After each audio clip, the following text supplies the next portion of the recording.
A paz de Deus com todos.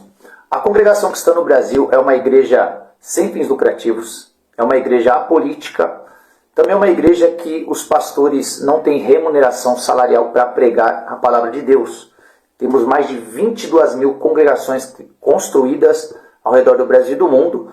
As ofertas são voluntárias, a pessoa dá o que ela sente no coração. Não existe um controle para saber quem dá ou quem não dá essas ofertas. É algo secreto e voluntário, de acordo com a palavra de Deus, que a mão direita não saiba o que a esquerda fez.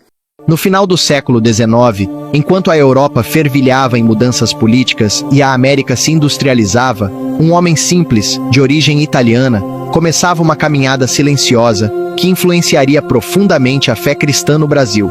Seu nome era Luigi Francescon. Luigi Francescon nasceu no dia 29 de março de 1866, na cidade de Cavasso no Ovo, na região de Friuli, norte da Itália. Criado dentro da fé católica, como era comum na Itália daquela época, Francescon cresceu em um ambiente marcado pela tradição e pelo apego à religião institucional. Ainda jovem, migrou com sua família para os Estados Unidos, em busca de melhores condições de vida.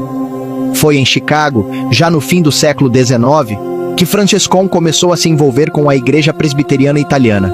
Lá, teve acesso direto às Escrituras, e aos poucos começou a questionar práticas e doutrinas que não via fundamentadas na Bíblia. Esse desejo de viver uma fé mais próxima da verdade apostólica se tornaria o motor de sua vida. A primeira grande ruptura aconteceu em 1900, quando Francescon foi desligado da Igreja Presbiteriana. A causa, ele havia passado a defender abertamente a doutrina do batismo por imersão e da cura divina, baseando-se no exemplo de Jesus e dos apóstolos. Suas ideias foram vistas como ameaça à estrutura tradicional da igreja. Francescon passou a reunir-se em casa com um pequeno grupo de irmãos que compartilhavam da mesma busca por uma fé viva e bíblica. Ali nascia um movimento de retorno às origens da igreja primitiva, sem placas, sem títulos, sem rituais humanos, apenas irmãos unidos pelo Espírito. Por volta de 1907, Francescon teve contato com o movimento pentecostal que surgia em Los Angeles, especialmente a partir do famoso avivamento da Rua Azusa. Ele participou de reuniões onde o Espírito Santo se manifestava com dons espirituais, profecias e línguas, e entendeu que o mesmo poder que operava nos tempos dos apóstolos continuava ativo. A partir daí, passou a pregar não apenas o batismo nas águas, mas também o batismo com o Espírito Santo, conforme está escrito em Atos dos Apóstolos, capítulo 2. Essa nova experiência trouxe mais separação. Muitos o acusaram de fanatismo, outros o consideraram herege. Mas Francescon permaneceu firme. Convicto de que Deus estava restaurando sua igreja, começou a visitar outros imigrantes italianos nos Estados Unidos, compartilhando a doutrina que havia recebido. As reuniões cresciam em número, mas mantinham a simplicidade. Oração, leitura da palavra, cânticos espontâneos e manifestações do Espírito Santo. Foi então que, em 1910, Luigi Francescon entendeu que precisava viajar para o Brasil. Segundo relatos, ele recebeu essa direção diretamente de Deus, em oração. Sem dinheiro, sem apoio institucional e sem sequer falar o português, ele embarcou para o sul do Brasil com o propósito de levar a doutrina apostólica aos imigrantes italianos que ali viviam. Desembarcou no estado do Rio Grande do Sul e começou a visitar colônias italianas. Seu foco era claro: pregar a palavra pura, incentivar o batismo conforme a fé e esperar a manifestação do Espírito Santo. Francescon não trazia um plano de fundar igrejas, nem cargos, nem sistemas humanos. Seu objetivo era plantar sementes, e foi exatamente o que fez. Os primeiros frutos começaram a surgir. Vidas se entregavam, outros irmãos começavam a pregar com ele, e pequenas comunidades de fé se formavam. Não havia prédios próprios, púlpitos luxuosos ou campanhas de marketing. Tudo era feito nas casas, nos galpões, às vezes ao ar livre, mas a presença de Deus era sentida de forma intensa. Após sua primeira viagem, retornou aos Estados Unidos, mas voltou ao Brasil em outras ocasiões, sempre com o mesmo propósito: fortalecer os irmãos, ordenar cooperadores, encorajar os novos convertidos e manter a simplicidade do Evangelho. Foi assim que, aos poucos, o movimento iniciado por Francescon foi crescendo, sem pressa, sem alarde, mas com profundidade. A doutrina era centrada em alguns pilares fundamentais: a autoridade das Escrituras, o batismo nas águas por imersão, o batismo com o Espírito Santo, a oração constante, a fé na cura divina, a simplicidade no culto e a direção do Espírito Santo em todas as decisões da igreja.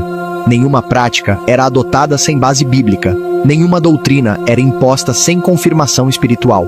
Franchescon evitava ao máximo qualquer tipo de institucionalização. Recusava títulos como fundador ou pastor-chefe e dizia que a obra era de Deus, não de homens. Seu zelo era tanto que, segundo relatos, chegou a repreender irmãos que queriam dar destaque à sua imagem. Ele queria desaparecer para que Cristo aparecesse, mas nem todos concordaram com suas decisões. Houve divergências, inclusive entre irmãos próximos. Alguns desejavam organizar a igreja de forma mais tradicional, com cargos definidos e maior estrutura. Franchescon insistia na direção direta do Espírito, sem interferência humana. Essas diferenças geraram separações e influenciaram os caminhos que o movimento tomaria nos anos seguintes.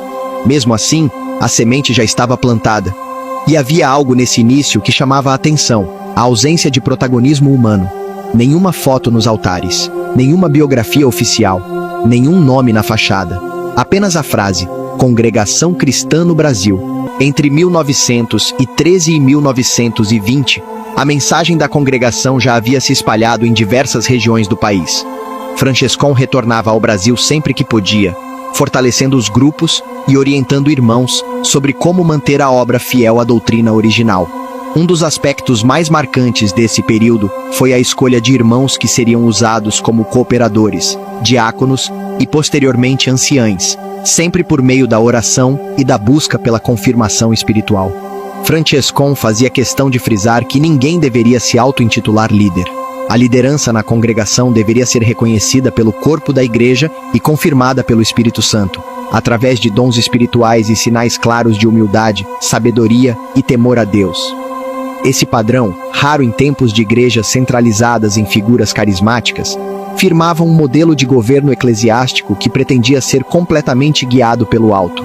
Foi durante esse tempo que surgiu a primeira ata da Congregação Cristã no Brasil, no ano de 1927, registrada em São Paulo. Essa ata oficializava a existência jurídica da igreja no país, estabelecendo seu nome, Congregação Cristã no Brasil, e reforçando os princípios bíblicos que a guiavam. Entre os pontos estabelecidos estavam a não remuneração de cooperadores e ministros, a ausência de hierarquias denominacionais e a rejeição ao ecumenismo e ao envolvimento político. Contudo, essa institucionalização causou desconforto para Franchescon. Mesmo sendo necessária para a regularização da igreja diante das autoridades civis brasileiras, ele temia que o movimento perdesse a essência espiritual em troca de uma estrutura humana. Ele acreditava que a obra deveria permanecer leve, descentralizada e puramente espiritual, para não cair nas armadilhas da burocracia e da vanglória. Esse ponto é crucial para entendermos por que, até hoje, a Congregação Cristã no Brasil tem práticas tão diferentes de outras igrejas. Não há culto de aniversário pastoral, nem campanhas financeiras, nem pregações motivacionais com foco em prosperidade. Tudo isso é reflexo direto da visão de Luigi Franchescon, que sempre apontava para Cristo e jamais para si mesmo.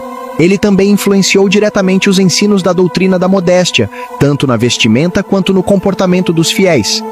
O silêncio das irmãs no culto, o uso do véu, a reverência ao entrar na casa de oração e a ausência de palmas ou coreografias são aspectos que remetem ao desejo de preservar um ambiente sagrado, reverente e centrado exclusivamente em Deus. Até mesmo a música da congregação carrega a marca de Franchescon. Ele incentivava o uso de hinos congregacionais sem acompanhamento emocional excessivo, com foco na letra e na harmonia, como forma de adoração reverente. Assim, surgiram os primeiros hinários, inicialmente com versões traduzidas de hinos italianos e norte-americanos, que com o tempo foram adaptados para o contexto brasileiro. Mas apesar da forte presença no Brasil, Franchescon jamais deixou de atuar nos Estados Unidos. Ele continuava pregando em Chicago e outras cidades americanas, onde a congregação cristã também crescia entre imigrantes italianos e, posteriormente, outras nacionalidades.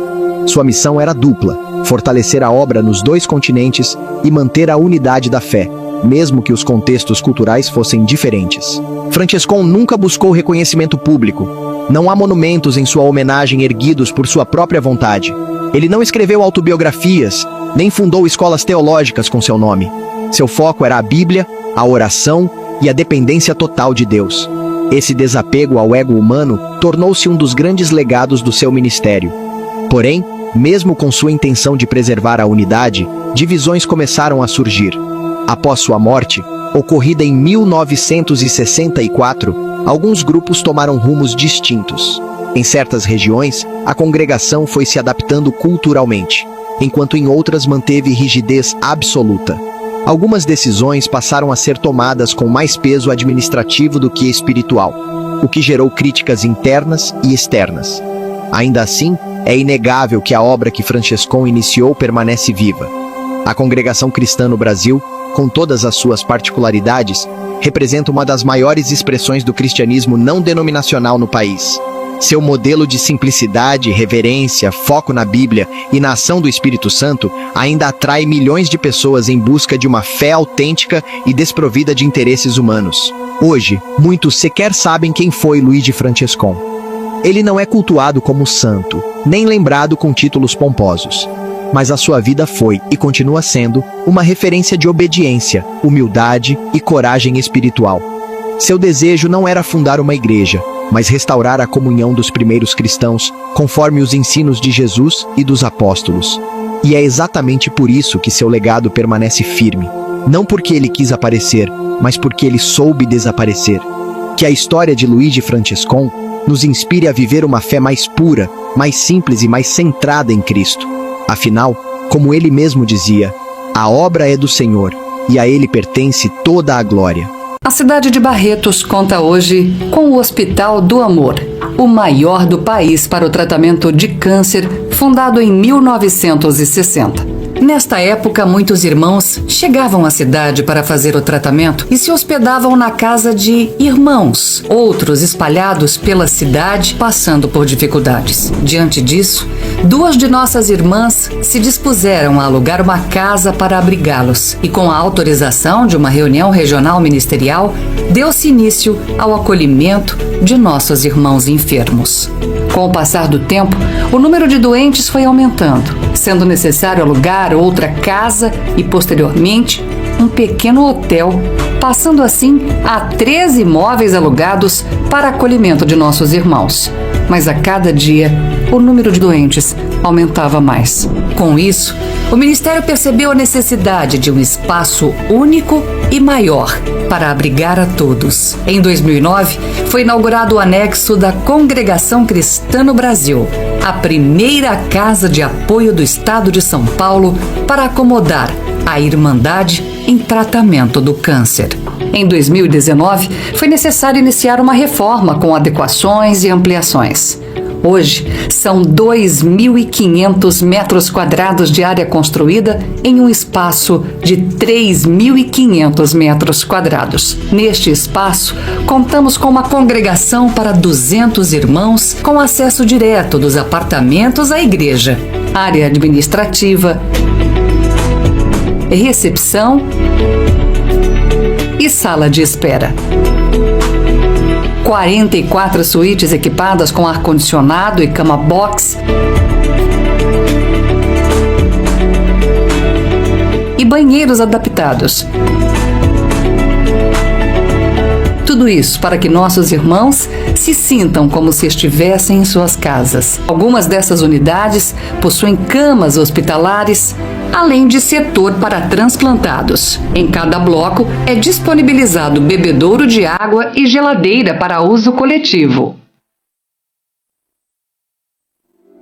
Além de uma cozinha de apoio que fica aberta 24 horas.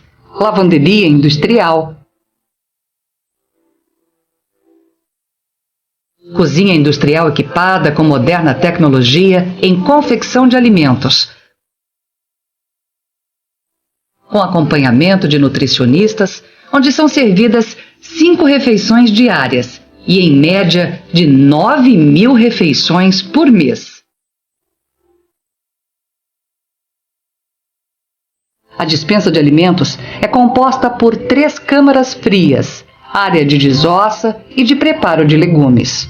O recebimento destes alimentos é feito pela doca de carga e descarga, acoplada a este conjunto, facilitando o armazenamento, onde a maioria dos alimentos são doações.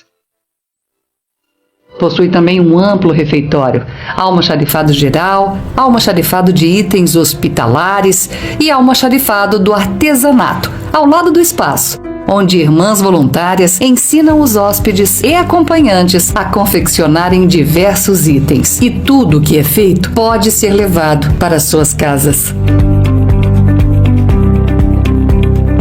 Tem também a brinquedoteca, que é um espaço infantil equipado com brinquedos para as crianças que estão hospedadas e playground.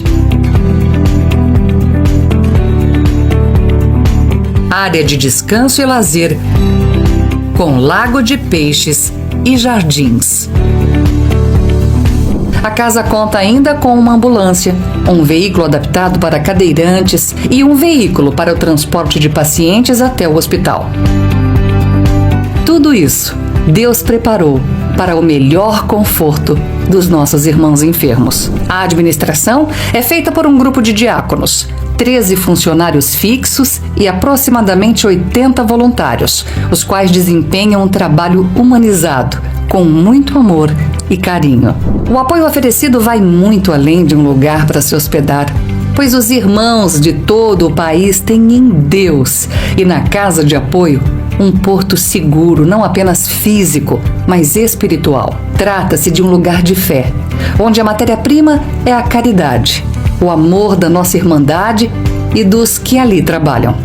É dessa forma transparente, com a missão de continuar esse apoio, que em 2019, ao lado desta, Deus preparou uma nova área com 6.600 metros quadrados e um novo projeto está sendo preparado para a construção de mais 92 apartamentos, pois o número de irmãos enfermos, infelizmente, não para de crescer. Damos graças a Deus por esta preparação de apoio aos nossos irmãos neste momento tão difícil de suas vidas, pois muitos deixam suas casas, trabalho e família para iniciar um tratamento tão distante do seu convívio. Mas quando ali chegam, encontram uma nova família em Cristo Jesus, cheia de amor e carinho.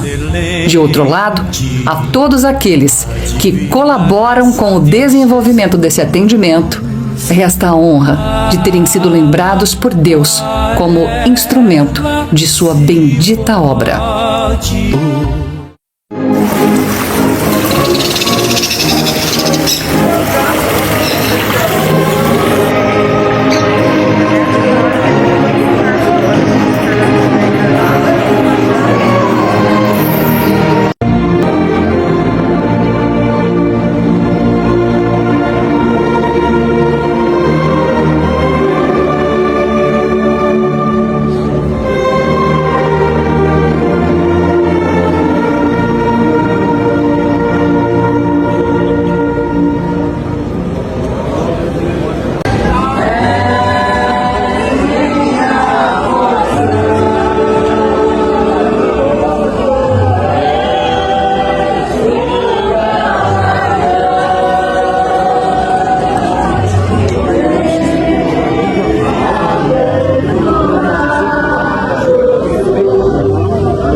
Sobre o seu penhor, atende ao nosso clamor, e serão fiéis que estão a esperar.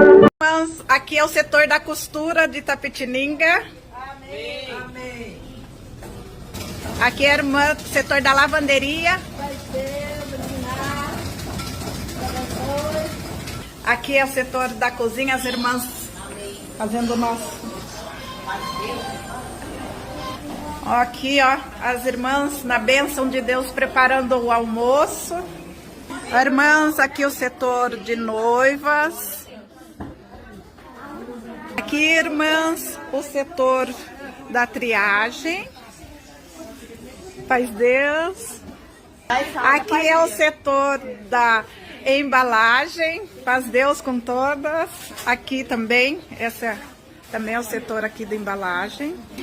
Aqui temos as nossas irmãs da passadoria.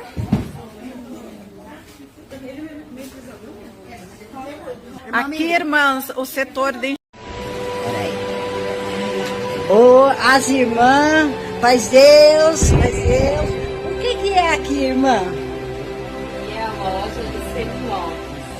Ai, que lindas, ó, que lindo. Olha que lindo. Vamos lá. Agora nós estamos indo para outra parte que tá cheio de irmã aqui costurando.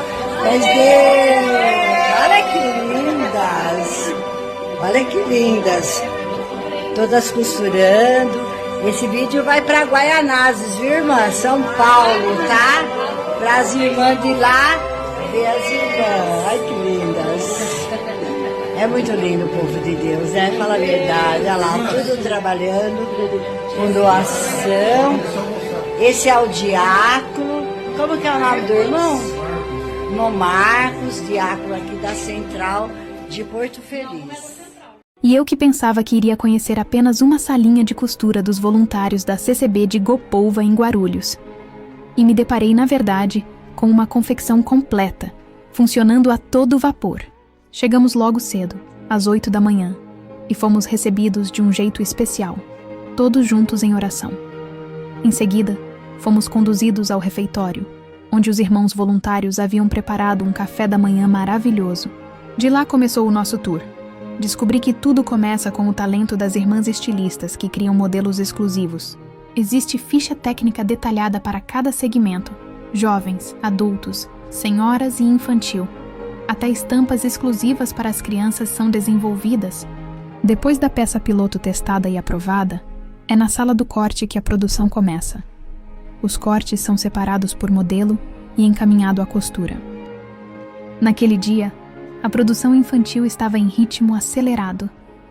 E não pense que são peças básicas, não. Eram roupas lindas, cheias de detalhes, bordados e laços.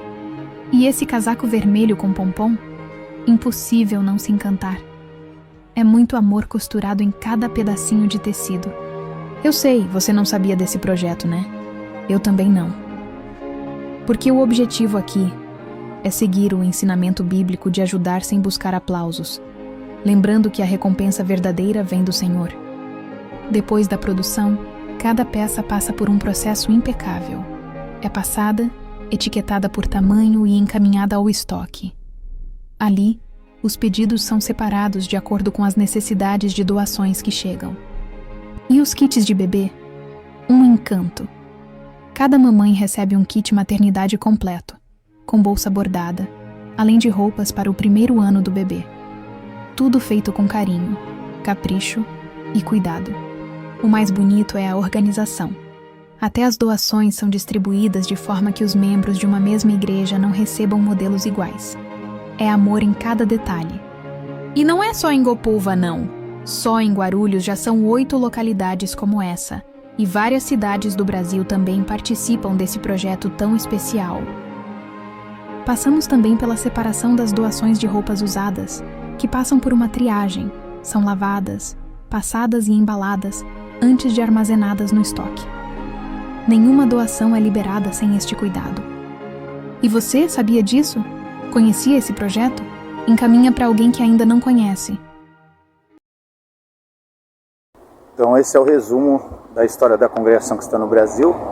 Uma igreja centenária, primeira igreja pentecostal do Brasil, figura uma das maiores denominações protestantes evangélicas aqui do nosso território nacional. E uma igreja que cresce a cada dia e a tendência dela é crescer cada vez mais. Deus abençoe a todos, fiquem na paz de Deus.